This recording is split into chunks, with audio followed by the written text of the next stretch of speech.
If you're not using the three-way email method, then you're missing out a lot when it comes to building your community. The three-way email method is pretty handy. It's how you connect two people. So in networking face-to-face, you usually will call someone over and say, hey, you need to meet this person because they could really help you out. And it's from a book that was written in the early 2000s called Love is the Killer App. It's a phenomenal book, and it helped us to realize that you don't have to get something for every interaction. And that is the key to building real communities. Because if you're just trying to network, then it's a one-to-one connection. Doing something for you so that I can get something back.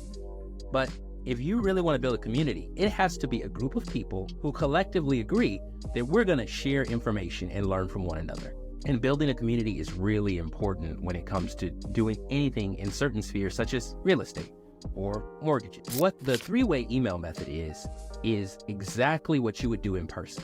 So first, you find the person who really has the most valuable information, and you email them and ask politely if you can share their information with someone who would really benefit from it. Everyone loves to be the smart guy in the room. So most people, 90% of the time, will say, yes, sure, not a problem.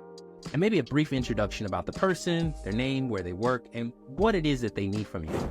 The second part is an email that is to the person who needs the information with the possessor of the information CC'd. And the reason why you want to CC them is because you want to address the person who needs the information and reference the person who has it.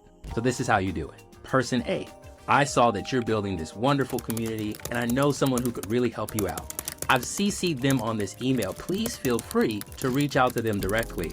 I've let them know just a little bit about what you're trying to build, and I really think that they will be able to add a lot of value. It's as simple as that. Just put them together and you don't ask them for anything in return. Realistically, it is the number one thing that you could do to build your community. It teaches them how to be members of your community, and it forces them to share. And in doing so, it makes you the most valuable person in the room, because everything that they know how to do, they got through you, even though you weren't the one who taught them how to do it. So the last part of the three-way email method is the following. Make sure you follow up, first of all, with a thank you, because everyone wants to be appreciated.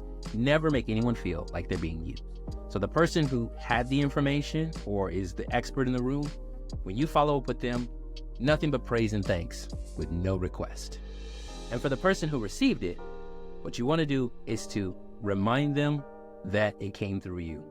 Many times, individuals will CC you on the response, but sometimes they won't. So you want to check back in to make sure that they followed through. Hey, were you able to connect with so-and-so? Were you able to get what you needed? Is there anything else that I can do for you? Subtly reminding them that you were the one who brought them the value that came from your original friend. So the three-way email method is very important in networking, but in community building, it's invaluable. And what many people do is they mistake community for platforms. And so they think, well, I got to talk in the group. I got to be known on Facebook. I've got to have the perfect LinkedIn. But realistically, just like we're never going to replace phone calls, we're never going to replace email. And the three-way email method is the best way to build a community one person at a time.